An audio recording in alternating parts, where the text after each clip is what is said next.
So ಸರ್ಕಾರದಲ್ಲಿ ಆಗ್ತಾ ಇರುವಂತಹ ಎಲ್ಲ ಹಗರಣಗಳ ವಿಚಾರದಲ್ಲಿ ಬಿಜೆಪಿ ಬಹುದೊಡ್ಡ ಪ್ರತಿಭಟನೆಯನ್ನ ಮಾಡೋಕೆ ಹೊತ್ತು ಮುಂದಾಯಿತು. ಮುಖ್ಯಮಂತ್ರಿಗಳ ನಿವಾಸಕ್ಕೆ ಮುತ್ತಿಗೆ ಹಾಕುವಂತ ಪ್ರಯತ್ನವನ್ನ ಮಾಡಿದ್ರು. 5 ತಂಡಗಳಾಗಿ ಇವತ್ತು ಮುಖ್ಯಮಂತ್ರಿಗಳ ನಿವಾಸಕ್ಕೆ ಮುತ್ತಿಗೆಗೆ ಯತ್ನವನ್ನ ಮಾಡಿದ್ರು. ಬೆಂಗಳೂರಿನ ಶಿವಾನಂದ ಸರ್ಕಲ್ನಲ್ಲಿ ಪ್ರತಿಭಟನೆಯನ್ನ ಮಾಡಿದ್ರು. ಶೇಷಾದ್ರಿಪುರಂ ಠಾಣೆಗೆ ಪೊಲೀಸರು ಅವರನ್ನ ಕರೆದುಕೊಂಡು ಹೋದ್ರು. ಠಾಣೆ ಎದುರು ಕೂಡ ಪ್ರತಿಭಟನೆಯನ್ನ ಬಿಜೆಪಿ ನಾಯಕರು ಅಲ್ಲಿ ಮಾಡಿದ್ರು. ಕಾರಣ ನಮಗೆ ಪ್ರತಿಭಟನೆ ಮಾಡಕ್ಕೆ ಅವಕಾಶವನ್ನ ಮಾಡಿಕೊಡ್ತಿಲ್ಲ ಅಂತ ಹೇಳಿ. ಯಾರಾದ್ರೂ ಬಿಡ್ತಾರ ಮುಖ್ಯಮಂತ್ರಿಗಳ ನಿವಾಸಕ್ಕೆ ನಾನು ಮುತ್ತಿಗೆ ಹಾಕ್ತೀನಿ ಅಂದ್ರೆ? ಹೇಗೆ ಸಾಧ್ಯ? ನೀವು ಬಿಜೆಪಿ ಅಧಿಕಾರದಲ್ಲಿ ಇದ್ದಾಗಲೇ ಅವಕಾಶ ಕೊಟ್ಟಿದ್ರ? ಆಗಲ್ಲ ಅದು.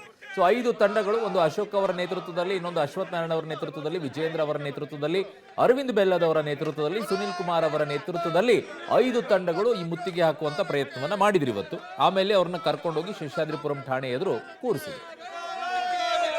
ವಾಲ್ಮೀಕಿ ಅಭಿವೃದ್ಧಿ ನಿಗಮ ಹಗರಣ ಮಾಡಿರ್ತಕ್ಕಂಥ ಕಾಂಗ್ರೆಸ್ ಒಂದು ಕಡೆ ಸಂವಿಧಾನವನ್ನ ಬಹಳ